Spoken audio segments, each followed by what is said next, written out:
information, should you choose to accept it. It's a quest. It's a quest for fun. Well, The Rock says, why don't we just cut right to the chase? Okay, now he wants to get together. Well, he wants to talk. I want you to do me a favor. I want you to tell all your friends about me. It's showtime, folks! What are you?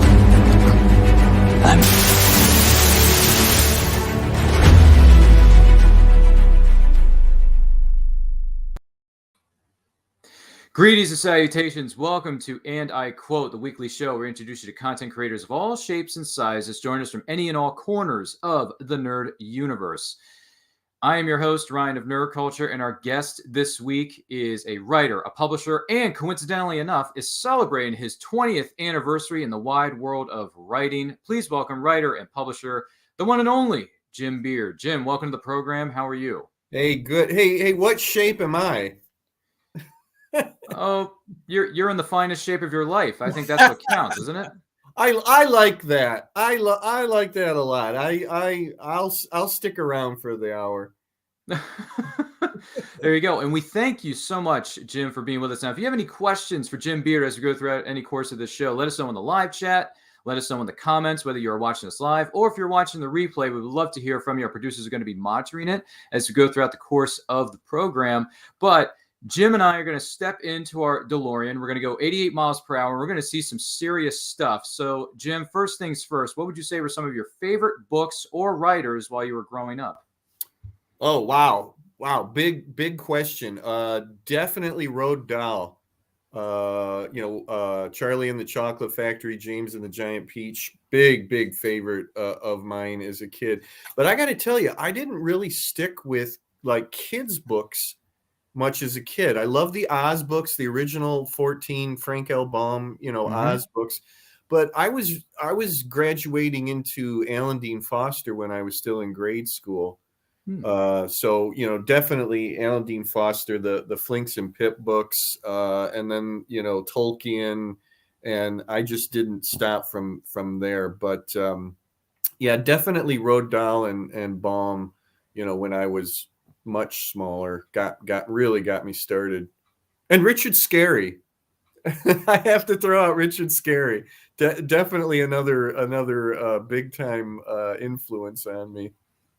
There you go. The Busy World of Richard Scarry. I remember that animated series, watching it while I was growing up. My goodness gracious. Talk about a throwback. I'm loving it. Fantastic. Now, when did you specifically decide to become a writer yourself? Well, 20 years ago, right? You know what? I've probably always been a storyteller. And I realized that I was the kid in the neighborhood that was the ringleader of group play.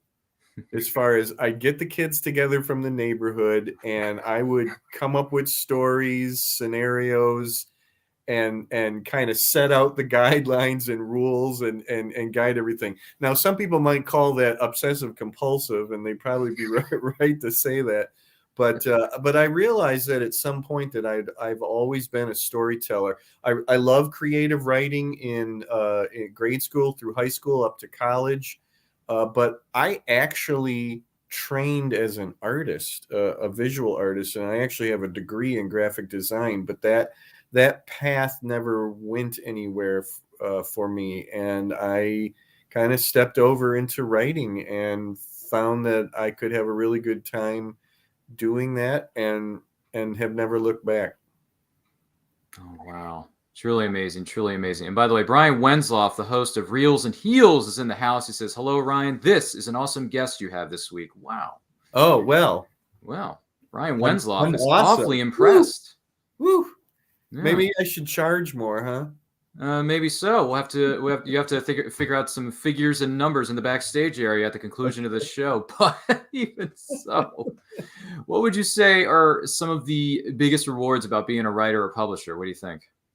It's this. It's holding, this in your hands. Mm-hmm. And you say, this is a done deal. This is a project that has been accomplished. And here's tangible proof of it. that has always been my go-to. My end game is to get this in hand. I'm all for ebooks, and I celebrate everybody's love of them. They don't take up space or anything like that. But as a guy that grew up with tangible books, this is the real deal for me. There you go. There you go. Now, on the flip side of the coin, though, what would you say are some of the biggest challenges about being a writer or publisher? Oh, it's writing. That's the challenge right there. For me, and I've said this before. It's I love, for the most part, the end game, the typing the end and then being done and getting it published and all of that. The actual writing, the nuts and bolts thing about putting words down in that screen and stringing them together, there are many days where that's pulling teeth for me, and I don't often look forward to it. I'm an idea guy. Thank God ideas come very quickly and in great profusion. But getting them out and getting them down and getting it done takes, for me, a lot of discipline. And when I hit a slump, it's everything I can do to get going again, to say, all right, you need to put in your, 500 words a day, 1,000 words a day, whatever it is, and get it done. So that's the big challenge for me. Oh, well, there you go. Thank you. And thank you for sharing that with us. Once again, we're talking with writer and publisher Jim Beard here on And I Quote. And make sure you're sharing this video with all 200 of your closest friends. They're going to like the way they look after watching this video. I guarantee it. If you have any questions for Jim Beard, let us know in the comments. Let us know in the live chat. We're going to be taking them as they come in. And speaking of questions, Brian Wensoff, hot off the press, he has a question for you. He says, when you're writing, how much of real life influences make it into your books? Influences, yes, but the one thing that I don't really want to write about is real life. In terms of fiction, is escapism for me. It always has been. I will usually shut down and turn off when I'm reading or watching something when real hard real life intrudes upon that. That's not why I'm into something. And then it's the same thing for me as a writer. I can get a lot of ideas from watching a documentary or reading something in a book about some bit of history or some kind of cool thing like that, and I'll start weaving it into fiction. But I'm never going to stray too far into real life. It's, I love escapism. I hope that I'm creating escapism for readers. Oh, there you go. There you go. Thanks for the question, Brian. Do appreciate it. If you got any more, feel free. Yeah, great question. Feel free to drop in the live chat or the comments. Now, little birdie told me that there's a lot of fish in the sea when it comes to many different writers, many different creators and writing comics, but you are a part of something known as, I believe it was Marvel.com, if I'm not mistaken, for some time. So if you don't mind me asking, what was it like working for the Marvel Universe at one point? Yeah, 17 years of providing weekly content for Marvel.com. That was quite a trip. You know what? To this day, that's like the longest job I've ever had.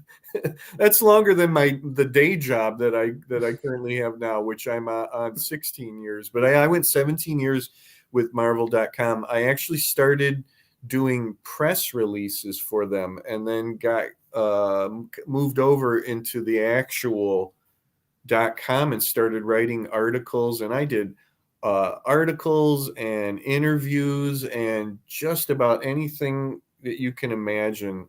It got down to the point where I was the history guy, because I was old compared to the young freelancers that they would bring in after me. I was the old man of the group, and they knew that if they needed any kind of historical article with some, they needed somebody to really dig into Marvel history. It's like, Jim's going to do that. Just let him do it. Don't give it to anybody else. But I had such a good time. The high point of that was I got to interview Stan Lee over the phone. And you know what? It don't get much better than that. There you go. Excelsior, right? Yeah. There you go. You know what? And he's really like that too. Pardon me. Sorry, Stan. He was really like that. He was such a cool dude that it just blew me away. I went into that really nervous, and he set me at ease immediately. And we just chatted. The coolest thing was at the very end, he goes, Jim, you know what? This wasn't even like an interview. This was like just talking with a friend. And I said, mind blown. I said, you couldn't have given me a greater compliment. That's great. Oh my goodness gracious! What a great memory to hold on to. It is. When it comes to what is it, Stan Lee? What would you say is your favorite comic by Stan Lee? Is there a specific issue or a specific character that stands out to you? It's Fantastic Four. It go. really is, and even more specifically, it's Ben Grimm, the Thing. Mm. Ben Grimm's my favorite Marvel character, and that's twofold because Ben Grimm is a combination of guys. It's Stan Lee putting the words in Ben's mouth, but Ben is Jack Kirby. And I'm the biggest Kirby fan around, and I love that character is a melding of those two guys, and he, you know, if you get a writer today who does him right, it's still those two guys, you know, to this day. Oh my goodness gracious, man! Great memories, great thoughts, great feelings about certain writers and creators that have been some of the biggest names in history. That is for certain. Now, I am curious though. You've worked in collaboration with a number of writers on a series that I believe just finished out its trilogy, and it celebrates the giant monsters that some of us may have grown up on, whether it's Godzilla and all that jazz. So it's called Monster Earth. Now I'm curious, you and the team over there, how did Monster Earth come about, and how many books are in this series? What's it about? It's 3 anthologies and 1 full novel. And it's a collaboration between me and James Palmer. James is the publisher and co-creator Monster Earth. That literally happened because we were on some message board somewhere, and we started talking, and the next thing we knew, the two of us were like, hey, wouldn't it be cool if there was an anthology of giant monster stories? And better still, that it was a shared universe. And then we both stepped back and started talking privately about it. And the next thing we knew, we had this entire concept of Monster Earth. And I got to say this, and people can prove me wrong if they want, but at least for a while, and it may still be this way, there are other giant monster fiction anthologies out of there. I believe Monster Earth was the first, and it might still be the only shared universe giant monster anthologies where all the stories, even though they're by different writers, are set within one universe. What it basically is it's an alternate history. It's an alternate history of the 20th century where instead of, like as a stand-in for nuclear weapons, every nation on Earth has a giant monster, and some use them for defense and some use them for offense. And all the major events of the 20th century happened, World War II, the Vietnam War, even the Native Americans taking over Alcatraz, everything like that, that all happened. The difference is now that there are giant monsters in the mix. And maybe sometimes the events didn't go exactly the way they went in the real world. It's one of the highlights of my being an anthnologist. Is that right? Is that even a word? I was not aware of this. yeah, it's actually a word. And yeah, we just wrapped up the trilogy, but I know James still hopes to do some more stuff with it. Like I said, we did have a writer do a spin-off full novel called Mother of Abominations. I think that's Desmond Reddick who did that, and it's an incredible book. So we had so much fun with that. It's not funny. I mean, it sounds like fun. Giant monsters wreaking havoc, breaking necks and cashing checks, maybe rewriting history. Listen, I'm down for it because I am a fan of some of the cash and checks. well, you know what I mean. It's Yeah. it's just an expression. It's a saying. I mean, I must have picked it up somewhere on the interwebs somewhere. But needless to say, I look forward to reading Monster Earth when I do get the chance to, because I am fascinated by, well, what if giant monsters were running the show? What would the humans' reaction be? How would they fight against these things? Is there a way to win? Is there a way to lose? Who knows? You only find out by reading the book. It was an interesting challenge because some things don't necessarily allow for a good adaptation into prose.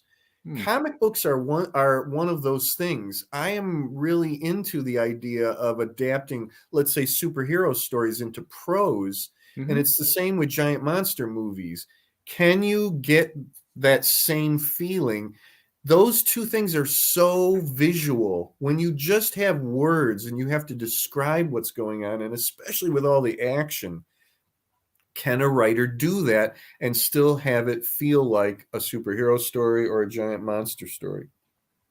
That's a good point. It's a good point. Good point. Julie Alpern has some things to say. She says, greetings and salutations, everyone. Jim, I can't believe you're from Toledo. I'm originally from Warren. I've been through Toledo and have relatives in Detroit. My father is just outside of Cleveland. Oh, cool. My publishing partner, John Bruning, we are Flinch Books. He's in the Cleveland area and currently buried under snow, just like us here in Toledo. Yeah, I am sorry to hear about the recent snowstorm that's covering the Midwest, but I do hope all of you are staying safe out there. We are. We're digging out.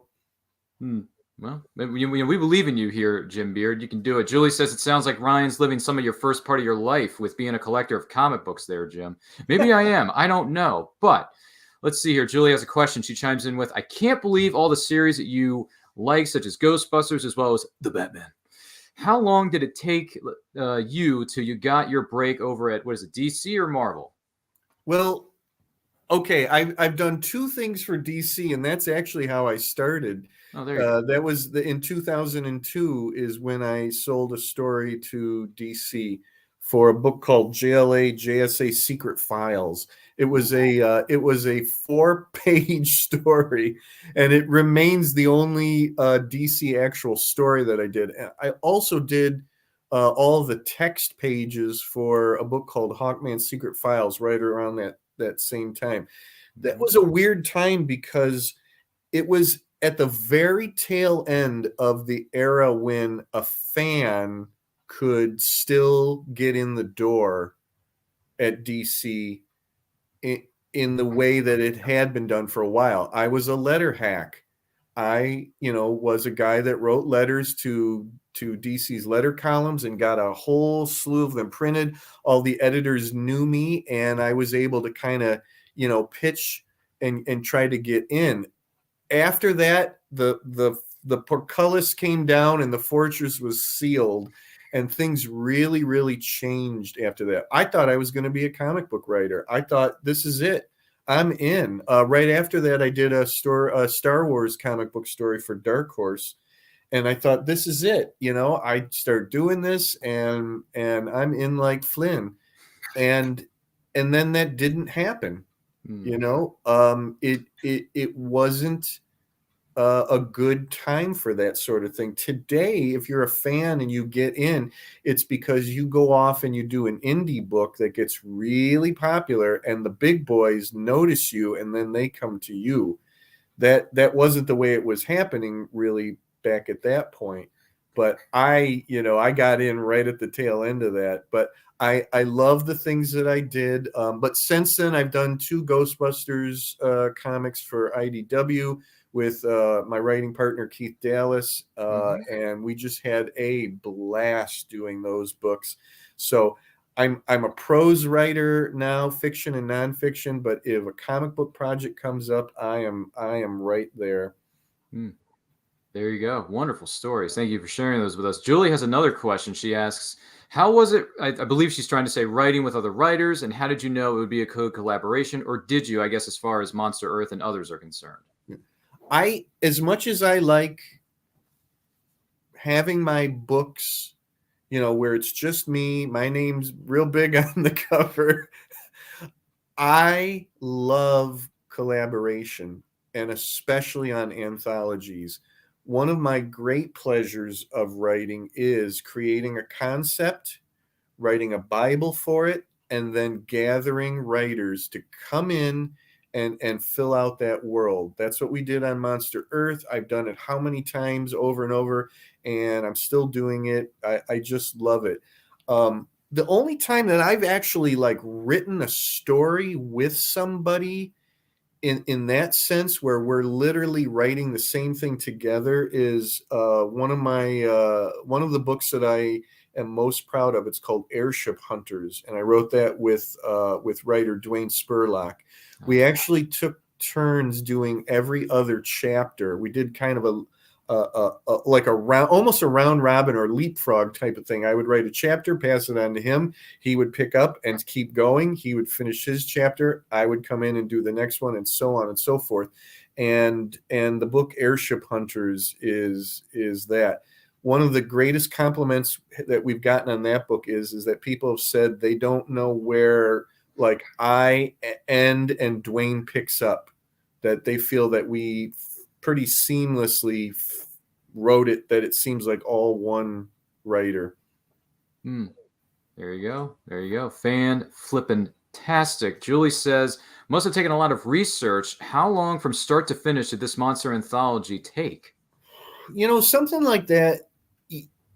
You want to, when you give your writers the assignment to write, to me, you want to give writers at least 3 months, say 3 to 6 months, to write, because these are people that are doing other projects normally. And even though you're only asking them to do maybe a 10,000 word story, you still don't want them to rush it or get so wrapped up in other things that they put your project on the back burner, and all the different things can happen. So again, at the very soonest, I'm going to give 3 months. At the longest, I'm going to give 6 months. And then you've got another month to 2 months of editing after that. When all is said and done, you can usually do an anthology within a year's time, but maybe at the soonest, let's say 8 to 9 months to put something like that together. There you go. Seems like a good timeline. Julie is just firing away. She has a bit of a more humorous question. She says, your partners and my father need to go chop wood, apparently. It's been nuts here. What monster would work in their favor to help keep them safe and help clear out the snow that's been, throwing itself all the way over to the Midwest? What do you think? I'm not sure I understand the question. I think she's asking what kind of, like, if all the monsters that are in Monster Earth, which one would be the best one to protect you and her dad and to help chop wood, I guess? I don't know. You're kind of going off the beaten path here, Julie. Okay. One of the American monsters is named Johnson. And you have to read the book to understand why he's called Johnson. He is basically a sort of a giant Bigfoot creature. Like, take Bigfoot, but put him more like King Kong or Godzilla size, and that's it. And then later in the books, there's a spawn of Johnson that's called Son of Johnson, or as he's nicknamed, Sojo. Jeez. You got to read the books. It makes no sense for me. Yeah, you're right. We don't want to get too much into spoiler territory, respectively, but I do look forward to reading more about these characters and find out what exactly is going on. And Julie, you and your off the beaten path questions. I don't know how you come up with this stuff. Did someone put something in your water again this morning, Julie? Hey, that's better than asking somebody if they were a tree, what kind of tree would they be? Right? I'd rather have questions like that. No, it's fine. Listen, we appreciate any and all questions that come from you, the person who's watching this, or if you're listening to this, or watching it on the replay, respectively, of course. I just want to throw that out there, but gee whiz. So another character I'm a bit fascinated by, is it Sgt Janice? Am I saying that right? You are definitely saying that correct. Yeah. So Sgt Janice, who is this character and what is this series all about? He's an Edwardian occult detective. So in the teens of the 20th century, so 1912, and then kind of onward up into the 20s and 30s, there was an offshoot of detective fiction that became known as occult detective fiction. Mm-hmm. So Sherlock Holmes had been really popular, and writers came in and took that same idea but added in the supernatural to it. Holmes had the original Holmes stories, Conan Doyle, had nothing to do with the supernatural. That Holmes would probably, come down on. There is no such thing as ghosts or anything. So occult detectives are doing that same thing, but they're going after supernatural mysteries, ghosts, and things like that. There was one of the most popular was called Carnacki by William Hope Hodgson. Several years ago, I read the collection of those stories. There's only 9 stories by William Hope Hodgson of Carnacki. He actually then went off into World War I and got killed on the battlefield. Fairly young, but he left behind an incredible legacy of stories. But I was so inspired by Carnacki that I wanted to create my own occult detective, and Sgt Janice is the example of that. It's set during the Edwardian time, or kind of late Edwardian, which is kind of early mid 1920s. Sure. And his whole thing is that he has the ability to find a ghost and break its ties to the mortal plane. They're spirits that haven't moved on for one reason or another. They're causing problems in the waking world, and Janice is there to spirit break those ties and send them along their way. But sometimes these ghosts don't go easily.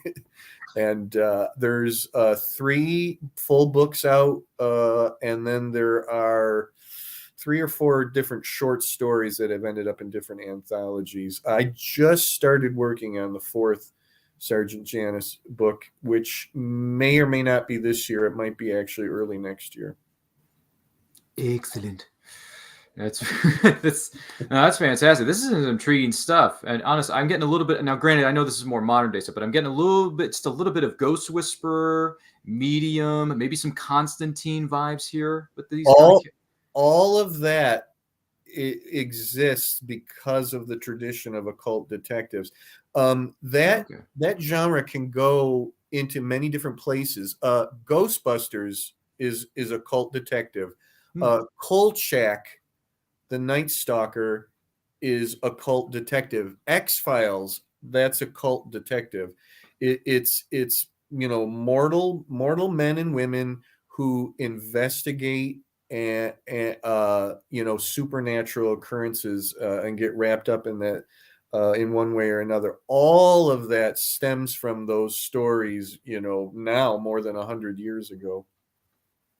Oh my goodness gracious. Well, once again, more stuff I'm going to have to add to my to-read list that's over 5 miles long. Good.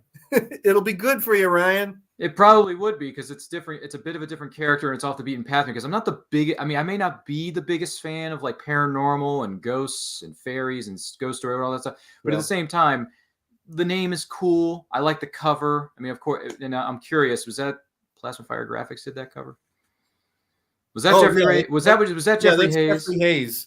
Yeah, I was gonna say this kind of reminds me of someone named Jeffrey Hayes, who, by the way, has been a previous guest on this very show, which you can find that episode somewhere in our playlist. My goodness gracious, what a man! What a I wouldn't let anybody else other than Jeff handle these covers. He did all 3 of the covers, and as far as I'm concerned, he has a lifetime job doing the cover. I want these covers to all match. I mean, he did the logo and everything. He did such a fantastic job on the Sgt Janice books.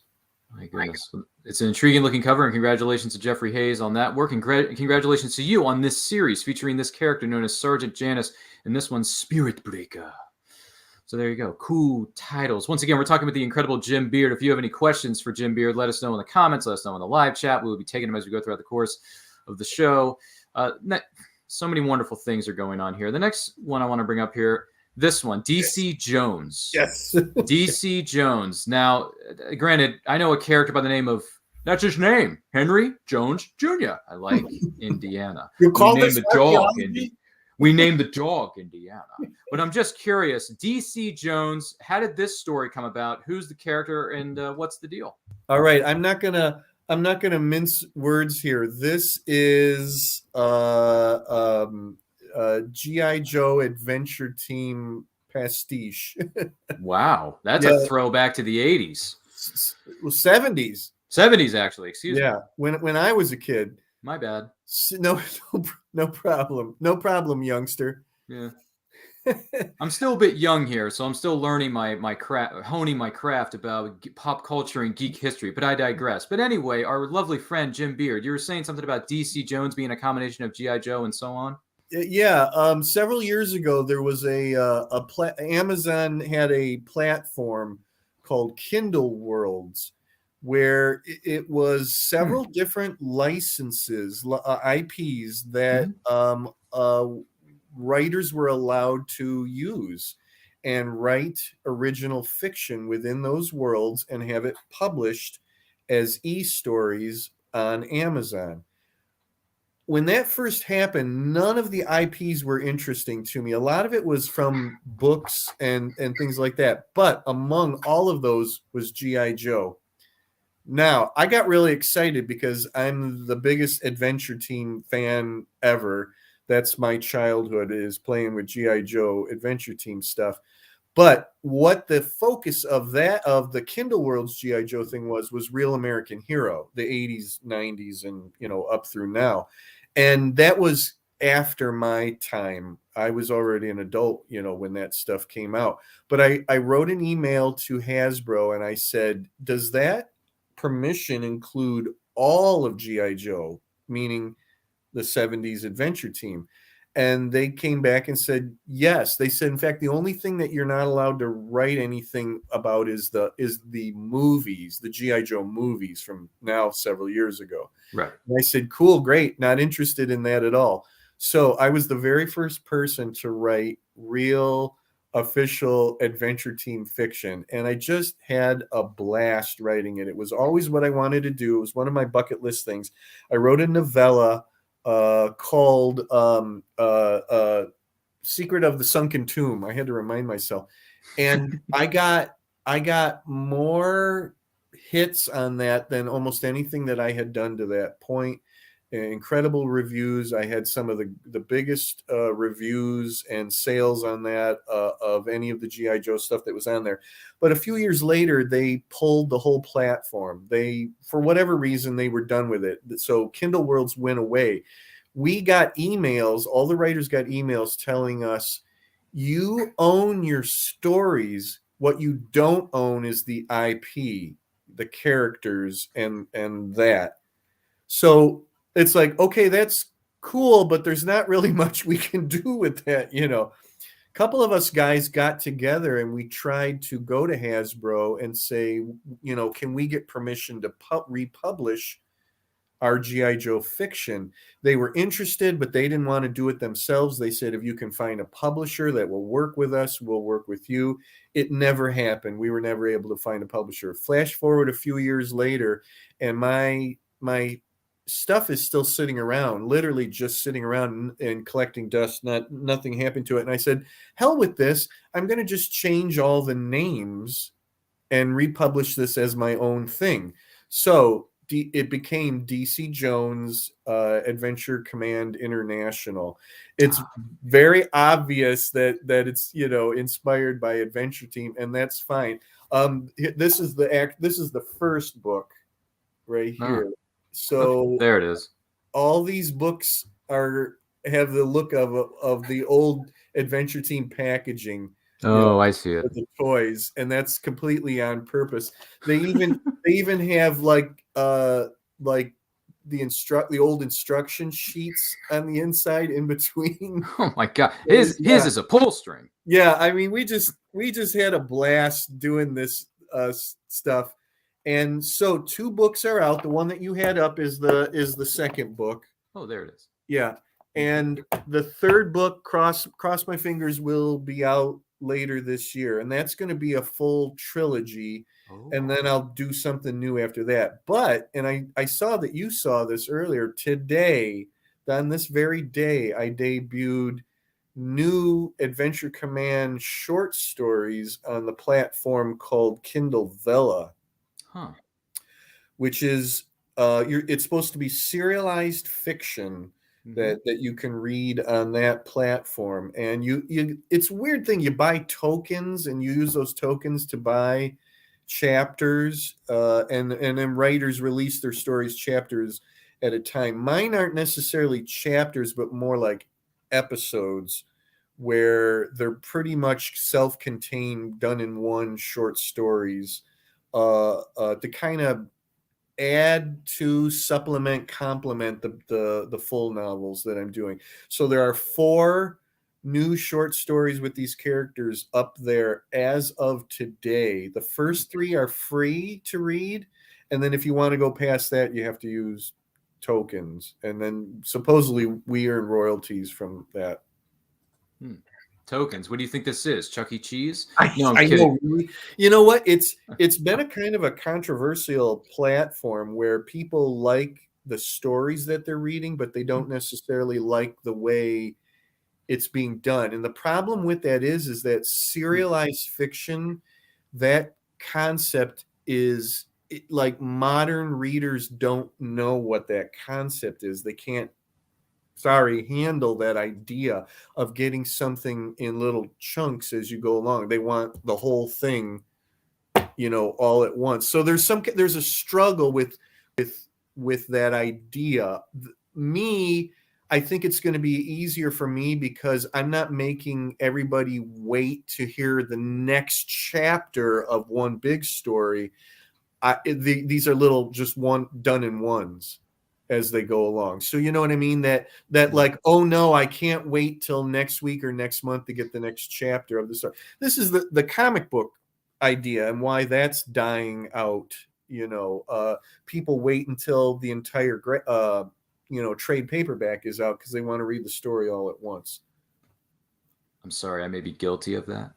It's nothing personal. It's just I prefer to have the whole story in one sandwich rather than having to pay for like 50 trade paperbacks when I can just have it in one giant omnibus, depending on the story and depending on the character. Well, I'm here to tell you that the Adventure Command stuff that's up on Vella is each one is its own self-contained story. I mean, yeah, you can see that there are threads that overarching or whatever, but it's not like that. They're fun little adventures that, like I said, it's a way for me to tell more stories about these characters.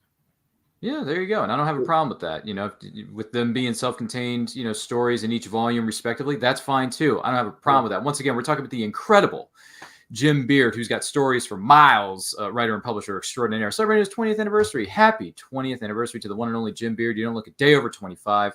Once again, make sure you're sharing this video with all 400 of your closest friends. Share it out. Subscribe to the channel. You're going to like the way you look after watching this video. I guarantee it. Goodness gracious, so many adventures, so little time. We hear something may or may not be a little bit more recent. The 9 Nations, if I'm not mistaken. The 9 Nations. I'm curious, how did this story come about? And tell us about it. Okay. I'm a writer who wants to work in as many different genres as I can because I have interests across the board. And as I've been going through these 20 years, I've worked with science fiction and horror, supernatural, pulp adventure, thrillers, superhero, all that stuff. The one thing that I've never done that is epic fantasy, meaning, Tolkien-esque fantasy. And even though I'm a fan of it as a reader and have been since grade school, I've never worked within that. I've had this idea for quite a long time, and then finally last year I sat down and did it. So this is going to be a 2-book series, what some people call a duology. And this is book 1. The overarching title is The 9 Nations. And then this volume is actually book 1, The Sliding World. Book 2 is going to be The Sliding War. And it's for me, it's a way to merge epic fantasy with pulp fiction writing, meaning it's not a phone book sized, tome. It's not going to take an investment of a year to read this book. I'm a pulp writer. When it comes right down to it, I'm a pulp writer, which is you get in, tell the story, and get out. I don't think everybody has the investment of time that those. I know that's popular in epic fantasy, and I get that, but that's not the way I write and the way I think as a writer. So I wanted to see if there were people out there that wanted a quicker read, yet with all the world building that they love in epic fantasy. They're pulp readers, but they also love, epic fantasy. This is my experiment to see if I can merge the two things into one, and whether it will be successful. Oh, there you go. Spreading your wings, my friend, and we applaud you for it, because the Nine Nations, that's a cool looking cover, man, with a sword, ready to fight. I'm coming for you. I like the cover. Intriguing stuff. Goodness gracious. Now, this is going to take it. If you want to step into the DeLorean time machine and go 88 miles per hour, you're going to see some serious stuff. This is going all the way back to the 60s, if I'm not mistaken. What is this? Zok Zowie. Yeah, this may or may not have something to do with Batman from the 1960s, but just out of curiosity, how did this come about, and what exactly is Zlonk Zok Zowie? It's my love letter to the 1966 Batman TV series, the Adam West TV series. That is my most favorite TV series of all time. In 2010, I did a book called Gotham City 14 Miles, which was an examination of the show, where I had 14 different writers each take a different aspect of the show and do a deep dive examination of it. One chapter was on the music, one chapter was on the actors, one chapter was on the stories that were derived from the actual comic books, and so on and so forth, the visual design, everything. That was a really popular book for me. A few years back, I was driving to Atlanta, Georgia to go to Dragon Con, and it's a long drive. Mm-hmm. And during that drive, I came up with what I call a sideways sequel to Gotham City 14 Miles. So this is book 1 of a 3-volume set. Book 2 is out, and it's called Biff Bam Eow. Oh, there we go. And book 3 is almost done, and by the beginning of March should be out, and that's called Oof Boff Splat. So I had a lot of fun with those titles. It's what these are is, I invited writers to come in, and every writer took an episode of the show. Each volume is a season.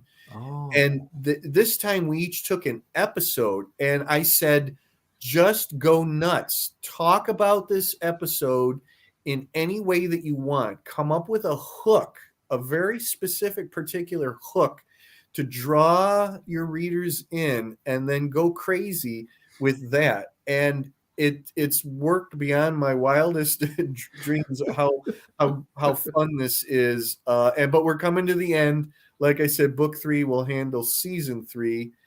Which is the sort of like the controversial season of the show, the one that the budget was slashed, but we also got Batgirl, and it's been a lot of fun putting that together. So look for that, hopefully over the next few weeks.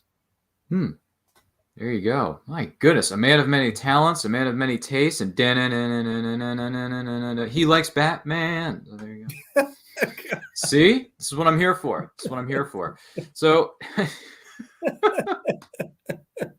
look, I don't think I've ever had a host do that, Ryan. So I thank you for. Listen, you love properties that you enjoy. I have properties that I enjoy. Listen, the 1960s Batman certainly may not be my cup of tea, because I'm a young buck who was born in the 80s and raised in the 90s, aka the 89 Tim Burton film. Yeah. That's my Batman.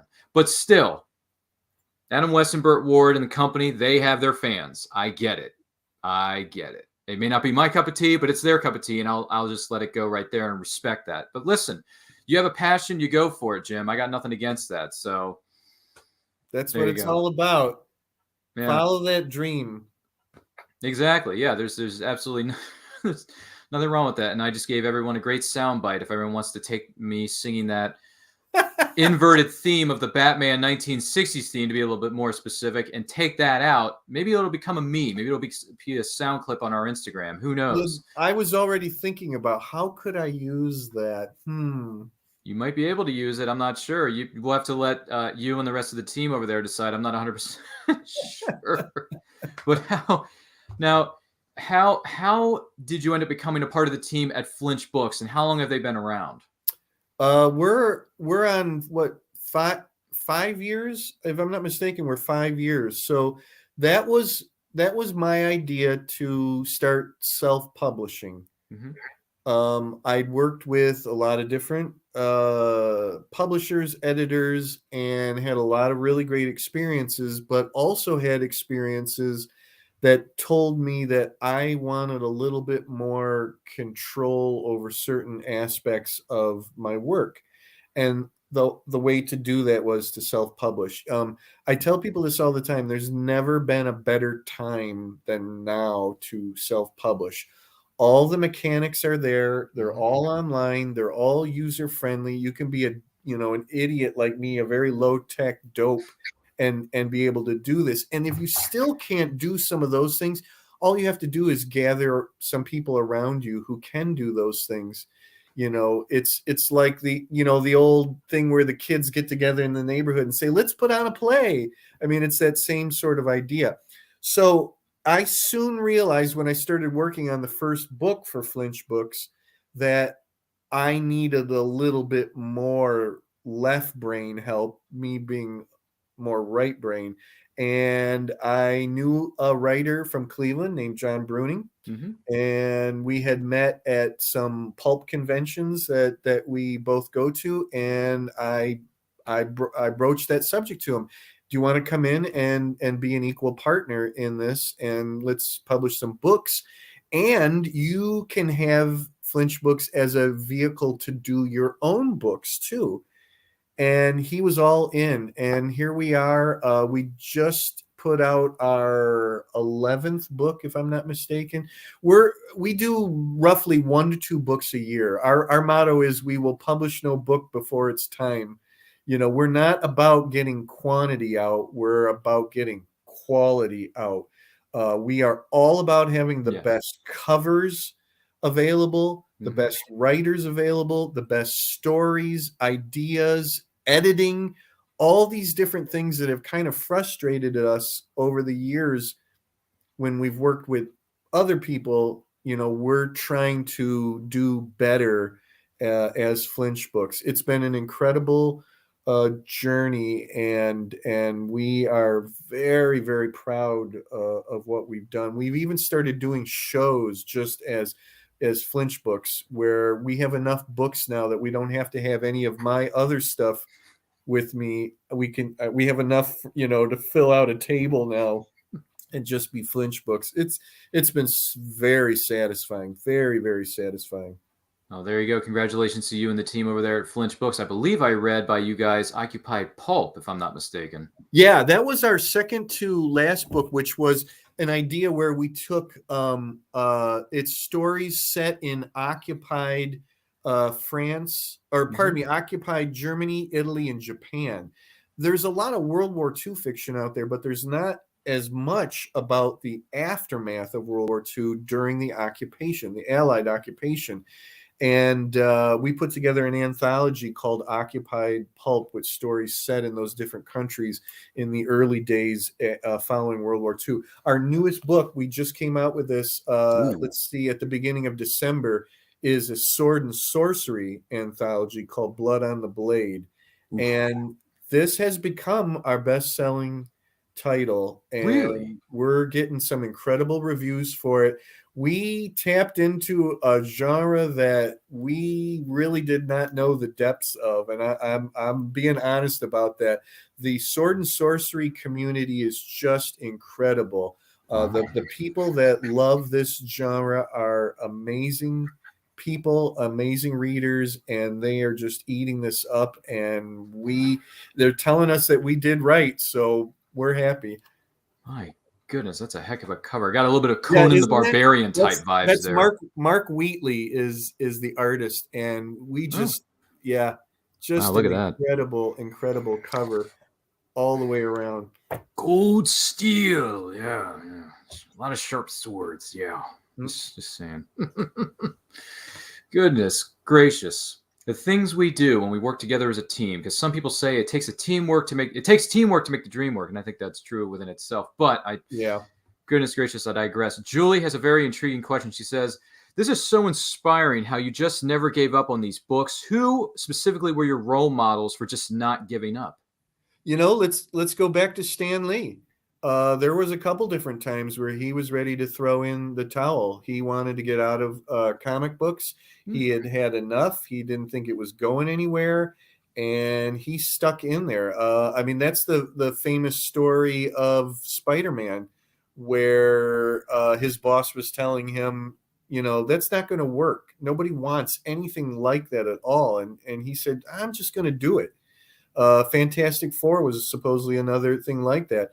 At one point, his wife said, listen, just, stick in there and do what you want to do. And even if you quit the industry, you can at least say that you did what you wanted to do and you did it your way.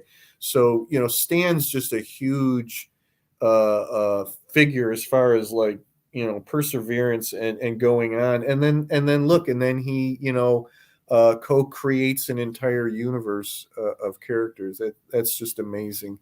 Truly is. Once again, we're talking with the incredible Jim Beard, writer and publisher. If you got any questions for him, let us know in the live chat. Let us know in the comments whether you're watching us live or if you're watching us on the replay. Make sure you're sharing this video with all 500 of your closest friends and Marvelites. They're going to like the way they look after watching this Share video. it with your enemies also. Yeah, share it with your frenemies, your enemies, the cats, the dogs, living together. Mass hysteria. Yeah, seriously. Damn, you beat me to it. Yeah, I'm sorry. They've been replaying that movie a lot recently with the release of the new one with Ghostbusters Afterlife and all that jazz. So I mean, some of those lines just kind of stick out in my head. I mean, granted, that line's kind of well known at that point, but at the same time, I was watching a few clips of the original film not too long ago, just to get off on a really quick sidebar here with you, Jim.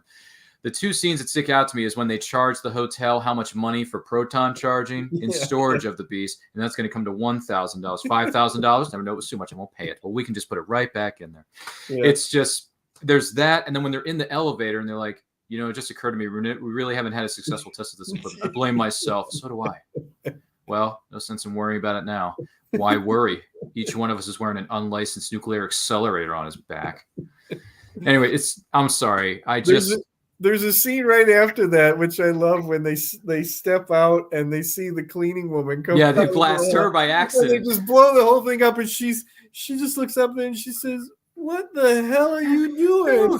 I'm sorry. We thought you were somebody else. Successful test. Let's split up. We can do more damage. More damage. More damage that way. There's no bad scenes in Ghostbusters. I don't know if there is. There's only good scenes and even better scenes. I guess there is. I mean, I got to go back and rewatch the original two. I haven't done that in quite a long time, so the movies are kind of out of my memory. But I need to go back and refresh one's memory, I should say. Let's just leave it at that. But gee whiz, my goodness. Anywho, Julie has another intriguing question for you as we chime in here. She says, this DC Jones story of yours behind it is almost like an adventure within itself. Wow, just wow. What do you do when you get barriers on your road to success? Curl up in a fetal position and cry. Oh, jeez. Tell us how you really feel. I mean, that's like what I want to do. You know what? I'm stubborn. I also have obsessive compulsive disorder. And the combination of those two things makes me, mean and ornery enough to, try to follow it through. I've followed through on a lot of different ideas and concepts that I had just because I want that end game, like we were talking about, that to have that sure. Damn it all, I want to see that in print. And that's what carries me through a lot of times. It's just that kind of orneriness of, I've come this far, I need to finish this, and then that way I can say it's done, and I did it. But yeah, a writer's life is not an easy one. Unfortunately, it's fraught with kicks to the shins and depression and so many other wonderful things. But you got to look for some inspiration to get you through sometimes. There you go. Absolutely. Nothing wrong with that. Let's see here. I'm trying to think of what I was trying to say here. Oh, yes. Julie has more of a comment than a question. She says, 14 writers, all about the series of Batman. That's amazing. Batman nerds throughout the world probably really appreciated that book series. Is that true? Yes, they did and do. Yep. And that's a source of pride for me too, that I was able to say something new about a show that's been out for over 50 years now. 56. It just hit its 56th anniversary. That's right. I believe someone posted something about it celebrating that anniversary specifically. I think it was Bill Sarton on Facebook may have posted the pilot episode that debuted at some point or another. January 12th. It was a mid-season replacement. It started on January 12th, 1966. I was 9 months old when that show premiered. Yeah. That's going way back, if you don't mind me saying so. But listen, not at all. It's okay. It's okay. You know what our friend, my good friend Indiana Jones once said, "It's not the years, honey. It's the mileage." So Pulp writer Charles Rutledge just said that to me today. Today's his birthday, and I was saying stuff, and he turned 60 today, and I posted to him, "Damn, you're old," and then he said, "Well, like Indiana Jones says," and he quoted that, and that's the perfect quote right there. It's not the years, it's the mileage, right? Right. Oh my goodness gracious. Let's see here. Julie has a question about Comic-Con, specifically Dragon Con. Can you describe to us, for those of you who may not be familiar with, what exactly is Dragon Con? It sounds like, she says it sounds like one huge medieval festival, a time period to which I am drawn to. It's actually not. It's I think that's funny. I think the best way to refer to it is it's a genre convention. It's not a comic convention. It's not a science fiction convention. It's not a fantasy convention. It's not an anime or gaming convention. It's all of those. It's all of it mixed into one. It's actually one of the largest fan gatherings next to San Diego. That's right. In fact, I think it might be the next biggest one. It's an amazing, incredible, but horribly frightening show to be in the middle of. I've only ever done it once. It was the most successful show as a writer I've ever done. What the bulk of it is panels. It's all about panels, and there is a panel on everything you can possibly imagine, every interest of fans everywhere about anything. You will find a panel about it at Dragon Con. It's in Atlanta, Georgia, around Labor Day weekend. Oh, there you go. So if you want more details, feel free to Google it. There is a website for Dragon Con all over social media, as well as a website respectively. Now, that kind of segues into our next question here for you, Jim. Are there any special memories for you from being at conventions or other events, whether you're there as an attendee or whether you are there as a vendor selling your books? Whew. That's a big question, Ryan. Wow. All right. Well, okay. As long as we have another hour, we can do this. No, but I don't know about another hour. But if you want to share a few of those special memories with us, I went to a lot of comic book conventions before I started doing shows myself, and and I think back of all the different really cool people that I met. Mike Mignola, when Hellboy was really starting to get popular. Sergio Aragones, I had such a nice chat with him. Dick Sprang, who was the Batman artist of the 1950s. Oh my! Well, he's actually from a neighboring town of mine. and that was really Fremont, Ohio, and that was really cool having a chat with him because he used to work in my hometown of Toledo. And then Gotham City 14 Miles is what helped me break through to becoming the guy that sits on the other side of the table and talks to the people, coming up to them. And I have just had so many wonderful experiences, and Dragon Con is probably the big one. I did do San Diego one year when my first Ghostbusters comic book came out, which was 2009, 2010, if I remember correctly. So that was cool because I got to sit at a table and do a signing for that at San Diego, which is mind blowing. But I'm going to go with Dragon Con is to be very satisfying creatively and successful, as a vendor. I mean, I still haven't. That was what 3 years ago now, and I still haven't fully recovered from it. Goodness gracious. Well, I mean, Dragon Con is on my bucket list. I do hope to attend it at least one of these years. We shall see. Only time is going to tell with that one. Yeah, you should try at least, but be prepared. It's 5 days. Oh, geez. And it's centered around 5 hotels that are all right around each other in downtown Atlanta. And it includes all of them. And you just go from one hotel to the other. And it's just like this night and day party that goes on and on and on. But it's all nerd. It's all geek. It's incredible. Which is what we embrace here at Nerd Culture. We help embrace the nerd within you. So feel free to join us if we should make that journey down to Dragon Con in Atlanta, Georgia, if I'm not mistaken. Any other pieces of advice you would give to aspiring writers out there? I used to not know how to answer this, but I've come up with 2 things that are, I think, in my opinion, are the most important things for writers. First one is finish what you're working on. That's really important. Too many times I hear all writers or people who want to be writers say, oh, I have like 3, 4, 5, 6 stories that I've started and have never finished. And then I just sort of go on to the other one. And I say, stop and go back and finish one of those. Get to the end that you can write the end. And you know what? It may not be very good, but then you go back and you polish it.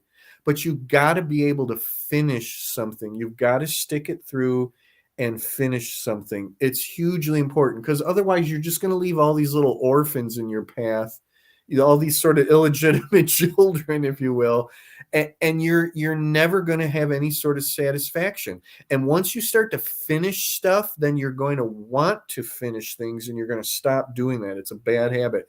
The other thing is this, and this is a tough love kind of a thing. Don't let your family and your friends tell you you're great.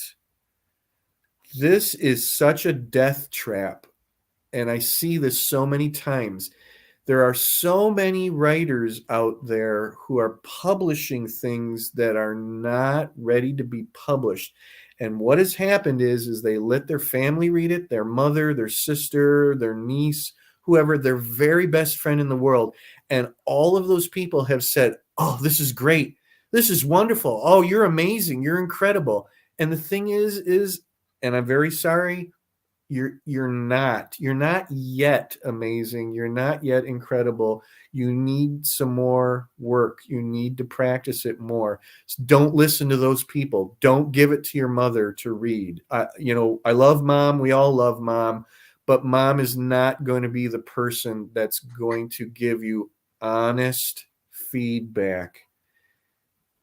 Find people who will. And it's tough. And I get it. Even if you I don't know, you not necessarily go out on the street and find a complete stranger, but find people who are going to give you honest feedback before you publish something, and because otherwise you're just going to embarrass yourself and you're not going to learn anything. This is a huge problem in the music industry right now. You get all these shows on TV with these singers and they're not ready. And here's what it is. They go up on stage and they do a horrible job, and everybody around them says, you're just the best. You're the greatest. You're wonderful. And they go like, oh, my family told me I should do this. Well, stop listening to your family. You're not ready. Find people who can professionally tell you that you're ready. And I'm gonna set those two down, and you do what you want with them after that. No, absolutely. We appreciate everything that you're sharing with us on this episode of Van Dyke Quote and all the pieces of advice pearls of wisdom, the things of wisdom. I'm trying to come up with these professional words. Pearls. Yeah, I must have picked that up from somewhere. Maybe it was one of my friends. Maybe it's someone I saw on the interwebs. Maybe it's Brian K. Morris. There you go, Brian. We mentioned your name. Finally, I was going to say, when do you mention Brian? I know. And Brian K. Morris, I'm wearing your suit today, pal. Rising Tide Publications right here, baby. And if you want more details about that, make sure you visit risingtide.pub. Check out some of Brian K. Morris's books and all the projects he's got going on, because that young man's got stories for days, boy. Just saying. But who would you say are some of your favorite writers of today? Oh, I like Gregory Maguire. Mm-hmm. He wrote Wicked. He just put out a brand new book, which is like the next, like almost like a sequel to the Wicked series. Mm-hmm. I like a writer named James P. Blaylock, who doesn't do much anymore. But is an amazing writer. James Stoddard, who is something of a mentor of mine. He wrote a book called The High House. There's 3 books in that series. He's an amazing writer. And boy, in comic books, I'm going to go with some of the classics like Mark Waid. He's coming out with a new World's Finest series that I'm so excited about. Kurt Busiek, who just returned to the Aerosmith universe that he created after many years, and it's like no time has passed. I'm a big Grant Morrison fan. I know he's controversial to some people, but I've been a Grant Morrison fan of his superhero stuff mainly. And then I'm going to go out on a limb and say, after all this time, I'm still a Brian Michael Bendis fan. And talk about controversial. He's like, you love him or you hate him. But you know what? You always know it's a Bendis story when you start reading the dialogue. And there's not a lot of writers these days where you can immediately say who they are without looking at the credits. And Bendis is one of those writers. Morrison's another one too. Yeah, there you go. Actually, Mark Waid's my favorite comic writer right now, because my favorite graphic novel that I've read so far, even though I'm still very young in my comic reading life, I'm a big fan of DC's Kingdom Come, and that was Mark Waid and Alex Ross, and Alex Ross is a freaking master. Yep. Also, you mentioned Kurt Busiek. I just read Marvels, the graphic novel Marvels, by him and once again Alex Ross. The Queen that rises to the top. Yeah. So, Alex Ross is in a few months is coming out with a Fantastic Four graphic novel that he's both writing and doing the art. And that's just like a perfect storm right there. He's doing Alex double Ross duty. and the Fantastic Four. That's amazing. Hey, 2 more writers I just thought of. They're both Star Wars prose writers. James Luceno and Claudia Gray. Yeah, those names have come across my desk. Amazing writers who have taken an IP that not everybody can work with and have just done amazing things with them. They are 2 fantastic examples of tie-in writers who have taken the material and sort of made it their own. There you go. Wow, good names. Good names. A lot of, what am I trying to say here? Lots of good things. Gee willikers.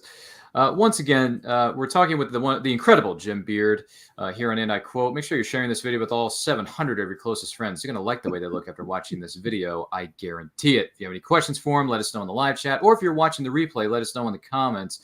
Do our best to answer them there. But this episode of And I Quote, and every episode of And I Quote, I should say, is indeed powered by Pod Decks. Now, Pod Decks are the hottest new tool for podcasters looking to have more meaningful conversations or gamify their podcast. You simply shuffle up the cards. You ask a question and you let the content roll. Get yours today at poddex.com and make sure you use that promo code NerdCulture for 10% off your order. You're not going to want to miss it. I guarantee it. So here you go, Jim. What brand or product, I should say, do you buy because you feel it's trustworthy? Oh, Mountain Dew. Hey, there it is.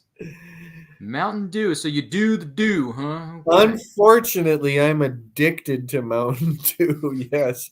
I'm sure you're not the only individual who would share that. Every bottle of Code Red, it never disappoints. You know, it's exactly the same all the time, and it's what I want each and every time. So yeah, I'm a horrible dew head. I'm surprised the company, or the brand, I should say, Mountain Dew, hasn't given you free T-shirts and swag.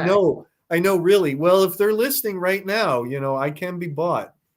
If anyone wants to get in touch with Jim Beard, make sure you're following him on all forms of social media, which you can find links to in the description of this video, just to point that out. My goodness gracious, do the dew, Mountain Dew. Gee whiz. Now I'm having some flashbacks. Anyway, to some weird stuff. Anyway, I don't know why. It's just Great. Things happen. Dude, I was trying to think something that's related to the same drink. I'm trying to think of what it was, and it's boggling my mind. But even so, your wonderful next question is: what is the nicest thing a stranger has ever done for you?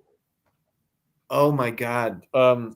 Several years ago, a person that I barely knew online bought and sent me a $200 action figure that I mentioned that I loved the look of and kind of wanted, but it was too damn expensive, and I wasn't doing anything to try to get it or nothing like that, because I never would have imagined that. The next thing I know, I get a message from him, and he says, "Hey, you know what? I want to buy you that action figure, and it's on its way to you." And and sadly that person is gone now, but every time I look at that set or whatever, I remember that he just came out of nowhere and did that. So thank you, Marty. If you don't mind me asking, what was this action figure that you were so desperate to have that you couldn't live without it? Hasbro did a project with this other company that I can't think of the name of, but they teamed with DC. It's a G.I. Joe, but it's Black Hawk, the DC character called Black Hawk. Oh, okay. They were a group of pilots in like the World War II era, and they went on into later eras, but they did this set where you got Black Hawk, but then you got two different uniform sets for him, and it's all in this immense, really cool box. They even got the guy that did the original art for the packaging for Adventure Team, Don Stivers, to do the artwork for the box, and it's just gorgeous. Just a gorgeous, even to this day, it's still one of the nicest action figure sets ever put out, in my opinion. Oh, there you go. Nothing wrong with that. By the way, it brings me back to what you were saying earlier about the Mountain Dew and Code Red being your favorite. Now it brings me back to where I know they say this in all iterations of the series, but remember, red alert, all hands to battle stations. I'm sorry. I thought it was Star Trek. It's okay. I appreciate Star Wars, Star Trek, Ghostbuster quotes. You can do those all day long. No problem here. Fantastic, because those are some of my favorite fandoms. And there's nothing wrong with liking multiple fandoms at the same time. Absolutely. There's nothing wrong with that. Absolutely. Nothing in the slightest. I encourage it. No, I read comics from DC. I read comics from Marvel. I read comics from Boom Comics, maybe Dynamite Comics. I mean, there's all kinds of different comic distributors and brands out there. What's wrong with that? That's the explanation for why I do what I do. If you look through all of my books, you can see that my interests are, wide and many. And there's nothing wrong with that. Like too many things, and I want to do too many things with those different things. I mean, I guess it's fair to say you enjoy playing in multiple sandboxes. Yes. Yeah, that's a good way to put it. I think we'll just leave it at that. But what book do you think should be mandatory for everyone on the planet to read? Wow. Well, here's one that's just been in the news, and not for a good reason, is Mouse. MAUS mouse. Oh, okay, all right. Yeah, the Art Spiegelman, graphic novel about the Holocaust. Mm. It's beyond incredible. I reread it like once a year, and it's a real shame. It was just banned by a school system, and I can't even remember where it was, for a very, very inane, in my opinion, reason. But everybody everywhere, even if you don't know what comic books are or like comic books or whatever, should read that. Oh, all right. And by the way, nothing wrong with supporting your LCS, which stands for local comic shop, wherever area you're in. So feel free to pay them a visit, because Lord knows they more a heck of a lot more than I do, because I'm still kind of new at this whole reading comic books thing. Although I will say I went on a giant shopping spree earlier this week, and I bought a whole bunch of trade paperbacks and back issues of different characters, which you and I can discuss a little bit more so in the backstage area, because otherwise we'll be here for another 2 hours. Don't get me started, Jim. Don't do it. Okay. So what? Hey, it's all on you, buddy. It is. It's okay. You and I can talk a little bit more about it in the backstage area. But what or who has made the biggest impression on your life within the last year? Wow. Let's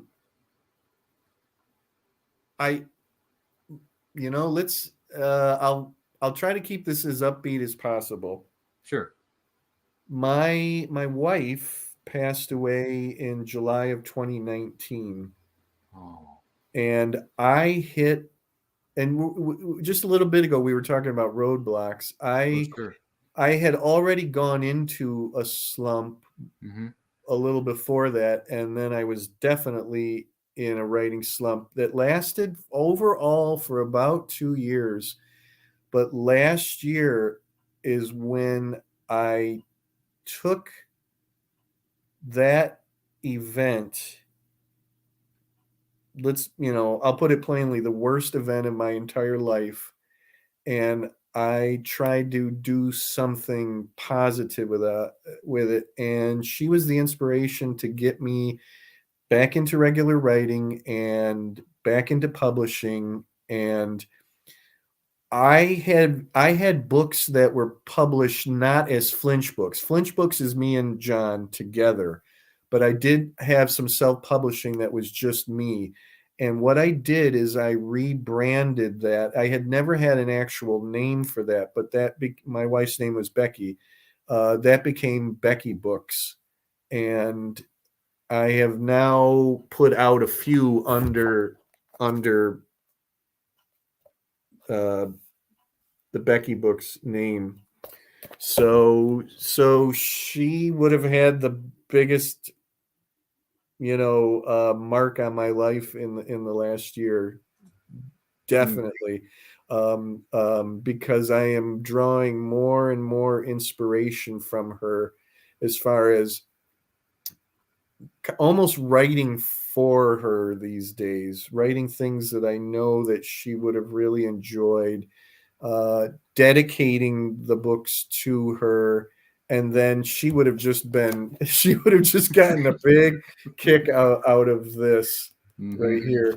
And the next book that I'm doing that is totally inspired by her is I'm doing a book about the Dark Shadows TV series. Oh, yeah. That was one of her most favorite shows.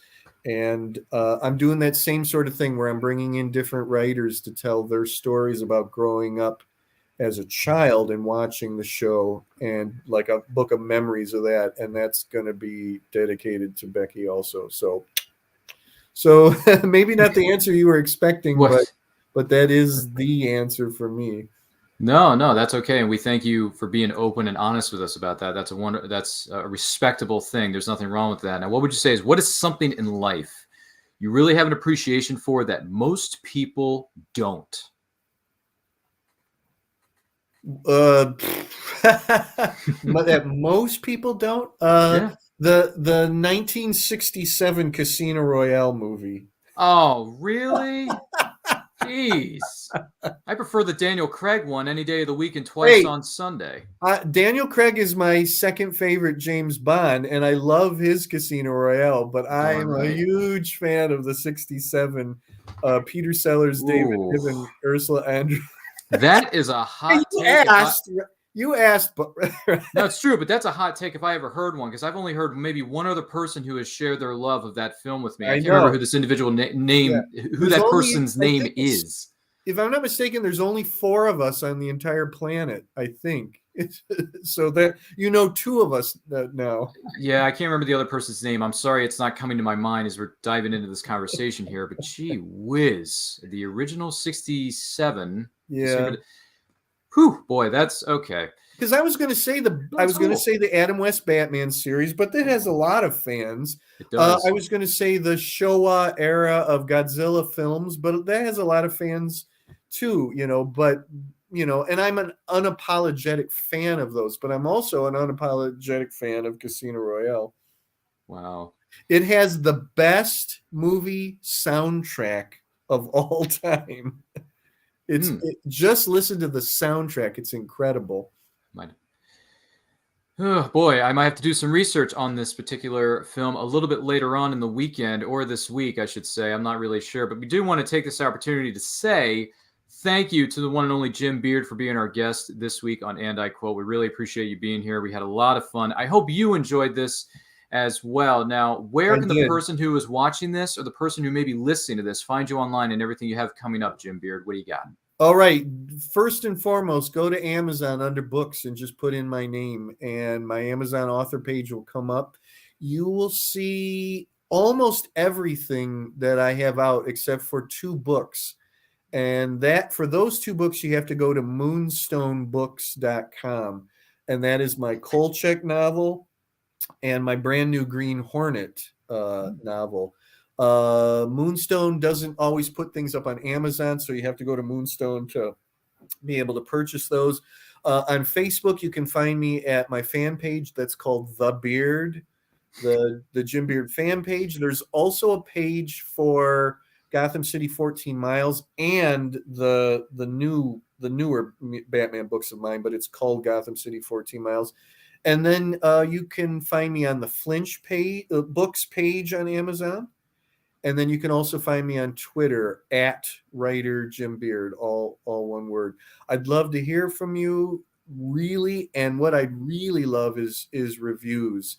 It's the one thing that writers need the most, and it's the one thing that they can't get to save their lives unless they're, Stephen King or something like that, is please leave us a review. Leave us feedback.